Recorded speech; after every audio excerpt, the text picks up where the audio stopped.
Perkenalkan, nama saya Muhammad Satya Dharma, dosen manajemen logistik dari kampus ULBI, Universitas Logistik dan Bisnis Internasional. Nah, kali ini saya akan menjelaskan tentang mata kuliah kewirausahaan. Di dalam 14 pertemuan, mata kuliah ini bertujuan untuk mendukung capaian pembelajaran lulusan PLO 8. Jadi kemampuan untuk mengelola kerja, bertanggung jawab, serta memiliki semangat menciptakan peluang dan nilai tambah. Kewirausahaan ini penting, sangat penting banget untuk membangun mindset entrepreneur di dalam satu ekosistem bisnis di Indonesia. Dan memang ini nanti akan dikaitkan juga dengan beberapa khusus di logistiknya. Nah, mari kita ikuti alur pembelajarannya dari awal hingga akhir. Kita mulai dengan pertemuan pertama yang membahas tentang konsep dasar dan motivasi berwirausaha.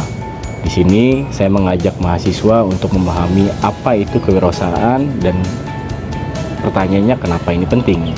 Nah, kita akan melihat keuntungan dan juga manfaat dan juga nanti tantangan, challenges atau challenging dari wirausaha itu sendiri, karena memang ini akan berbeda sekali dengan kalau kita memasuki dunia kerja dengan juga dunia usaha. Tapi jiwa entrepreneurship ini nanti memang bisa dipakai juga untuk ke dunia kerja. Nah, intinya kewirausahaan adalah kemampuan menciptakan peluang baru, sesuatu yang baru, dan bukan hanya menunggu pekerjaan tapi juga membuka lapangan pekerjaan bagi orang lain. Kita masuk ke pertemuan kedua. Kita akan bahas tentang strategi kewirausahaannya. Di sini mahasiswa banyak belajar tentang menangkap peluang dan menangkap sesuatu kesempatan yang ada di sekitarnya mereka. Nah, menghadapi tantangan pasar dan merancang langkah awal membuka usaha. Di sini ditetapkan atau diterapkan definisi CPMK 1 bahwa kewirausahaan melibatkan resiko, di mana kita membeli sumber daya dan menjual hasilnya dengan nilai tambah di masa depan. Setelah memahami dasar, kita akan masuk ke dalam penerapan teknisnya di pertemuan ketiga. Jadi kita akan meningkatkan produktivitas usaha. Produktivitas adalah perbandingan antara hasil yang dicapai dengan sumber daya yang digunakan. Jadi seberapa besar sih ternyata efektivitas bisnis kita? Mahasiswa belajar banyak mengukur efisiensi usaha. Ini sangat relevan untuk bidang logistik yang mengutamakan efektivitas waktu dan juga biaya.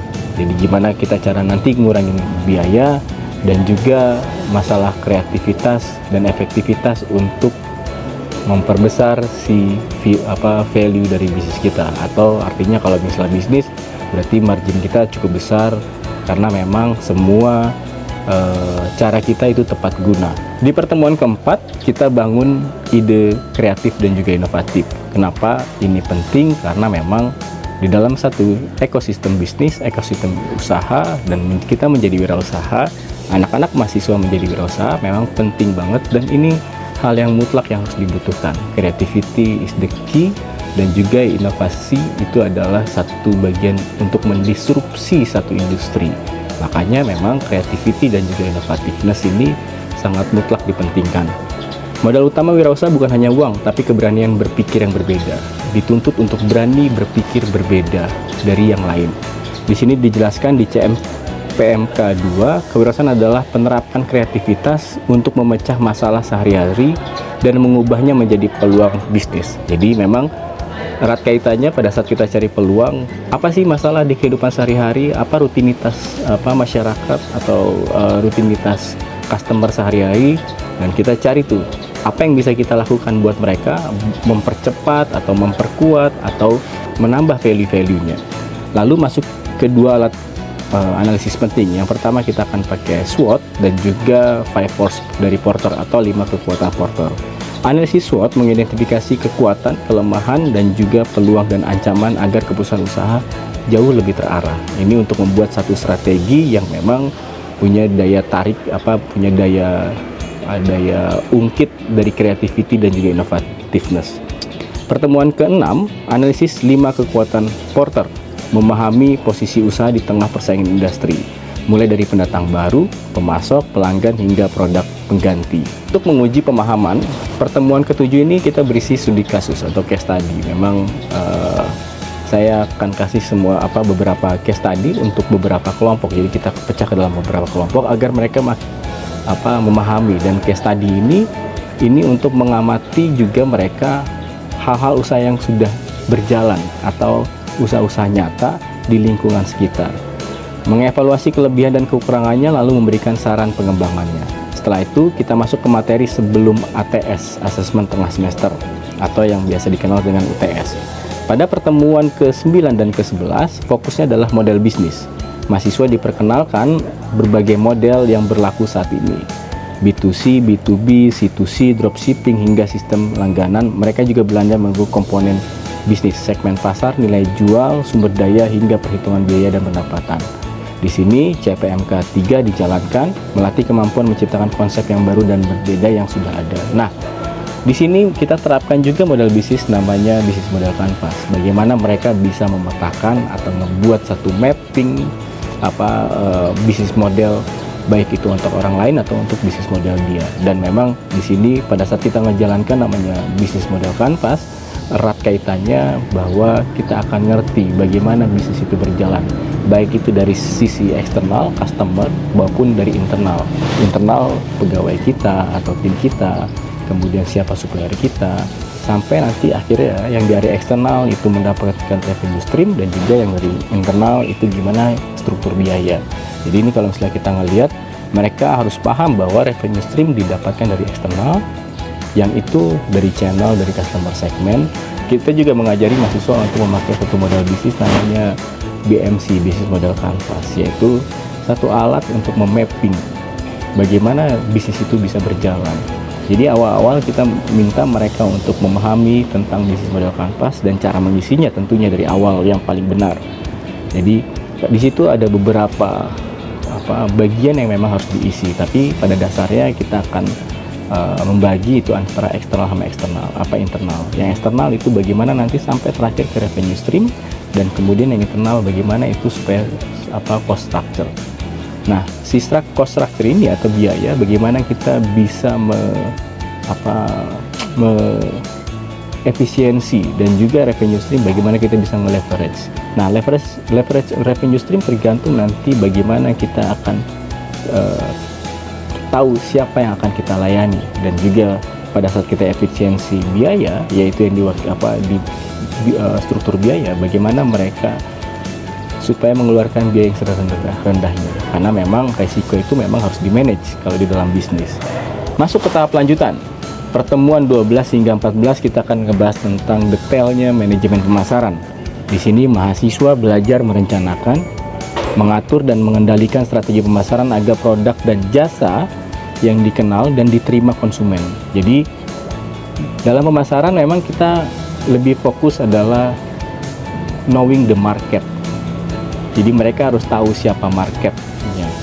Jadi paham banget pada saat kita punya produk, kalau kita nggak paham market juga kita percuma juga. Dan knowing the market sampai di level tertentu, maka kita akan bisa pastikan bahwa market itu butuh memang barang atau jasa yang akan kita tawarkan ke mereka. Dan di sini juga kunci keberhasilan gimana itu pasar bisa kita ambil dan juga masuk ke dalam keberhasilan usaha. Nah, materi semakin mendekati kebutuhan spesifik lulusan logistik.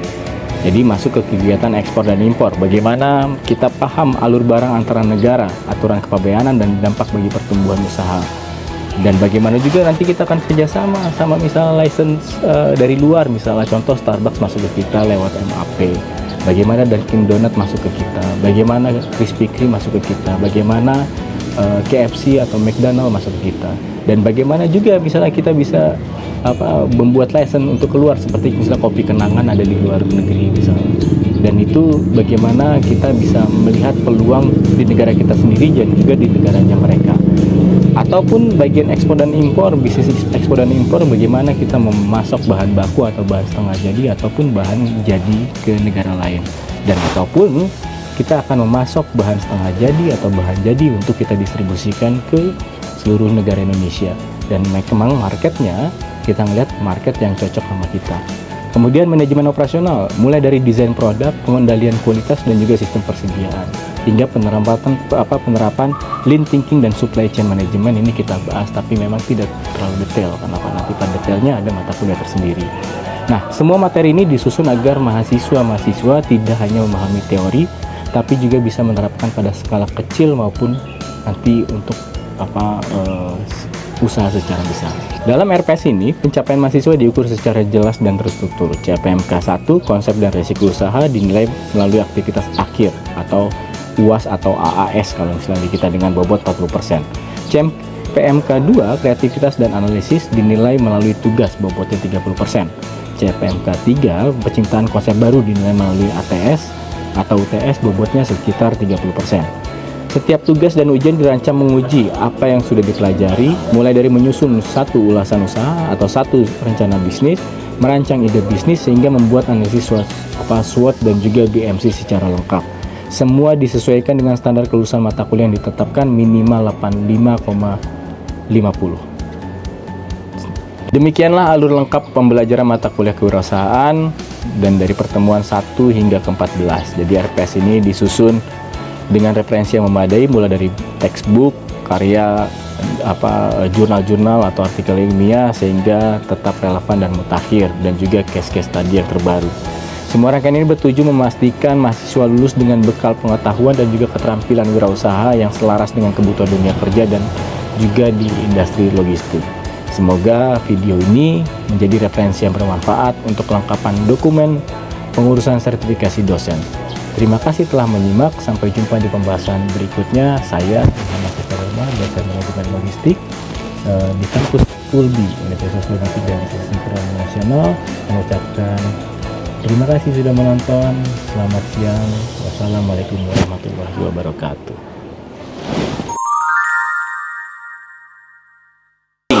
Jadi kalau misalnya kita masuk ke strategi marketing, nanti kita akan masuk ke dua framework.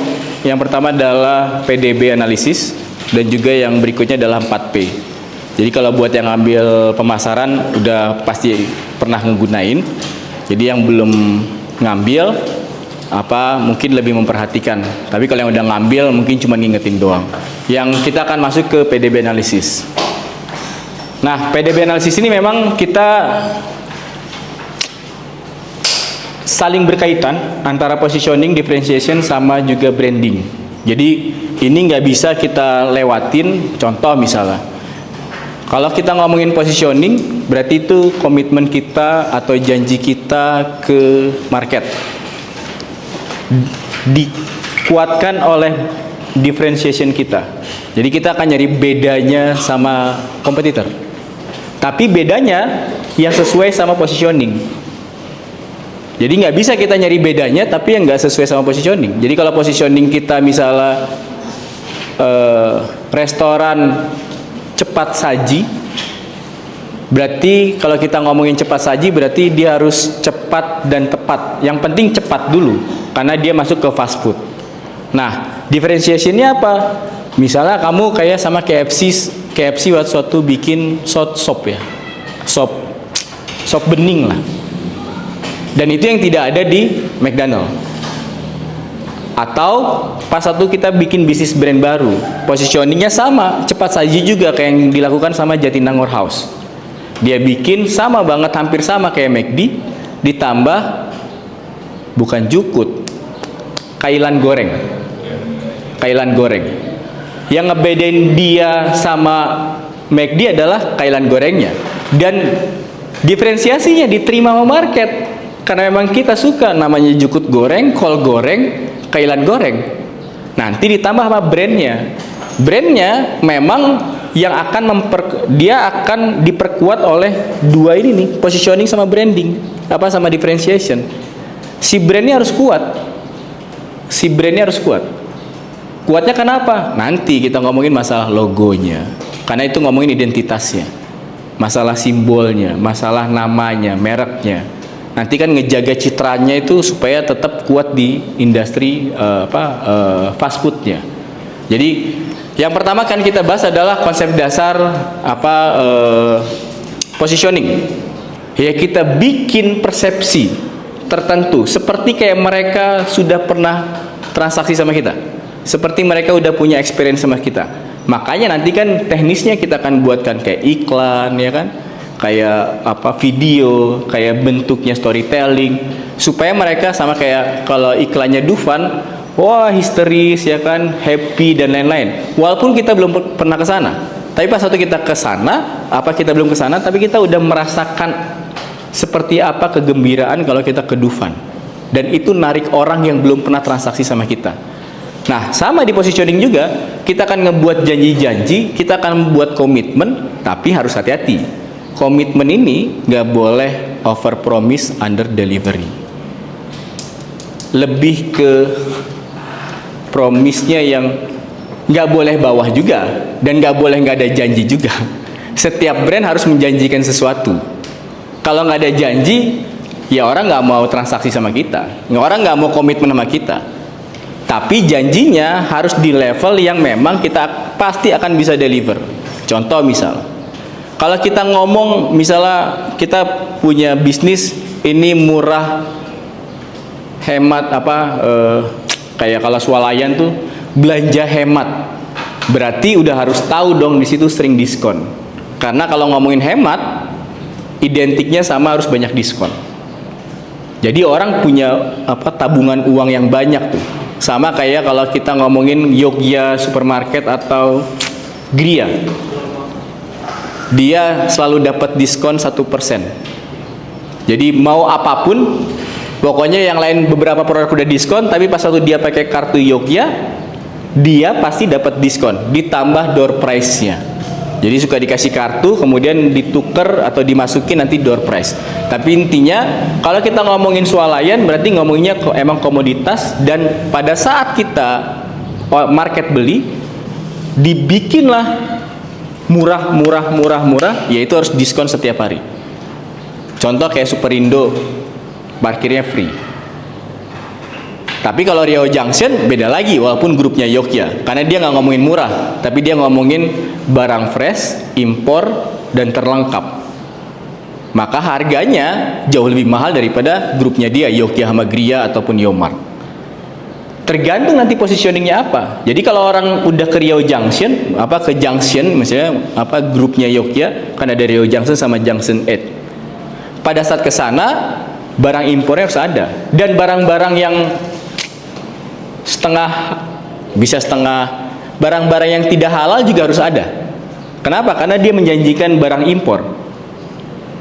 Jadi kalau misalnya kita masuk ke Riau Junction tuh ada yang basahnya itu ada ayam, tapi juga ada yang olahan babinya. Tapi kalau di Gria nggak ada, di Yogya nggak ada. Dia harus menciptakan memang marketnya, dia pengen, makanya kalau misalnya kayak di Junction 8, dia marketnya banyak yang etnis Tionghoa. Karena memang mereka biasanya belinya ke Setiabudi Supermarket sebelumnya. Jadi kalau misalnya yang orang-orang kaya dan marketnya memang market keturunan Cina, maka dulu biasanya belinya Setiabudi Supermarket. Sekarang balik ke Junction 8. Ya grupnya Yogya juga, karena Yogya biasanya marketnya, terutama kalau Gria itu kan marketnya lebih bawah lagi daripada Yogya. Jadi dia ngomongin per brand punya market tersendiri. Kemudian di benak konsumen, di pikiran mereka, pada saat kita ngomongin janji, udah pasti kita harus tahu janji-janji merek lain dulu sebelum kita bikin. Karena ini kita brand baru. Kecuali kita mau repositioning.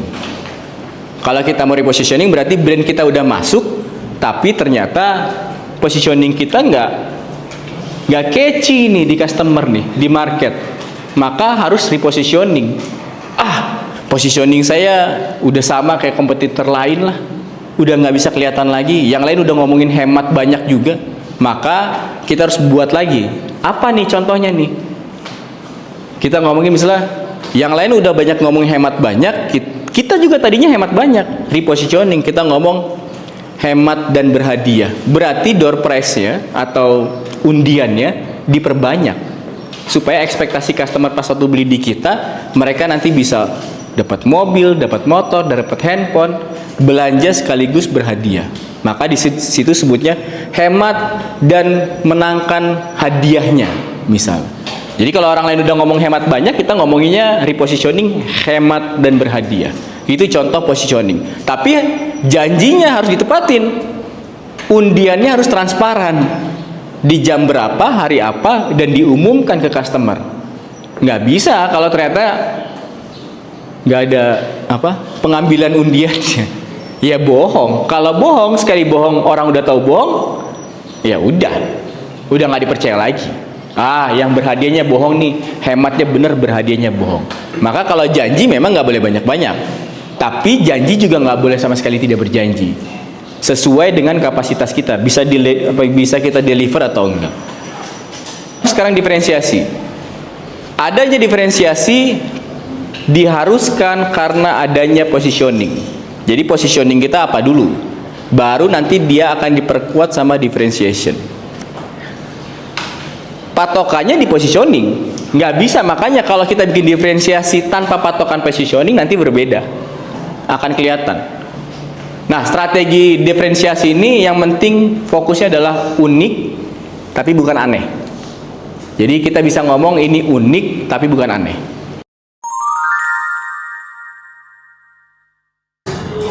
Pak, saya mau nanya, kalau buat harga jual produk itu kan biasanya yang idealnya 2 kali dari HPP ya.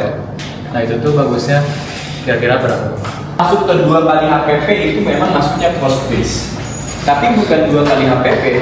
Itu lebih ke COGS, cost of goods sold, ditambah sama cost operasional, baik itu yang fixed cost maupun yang variabel.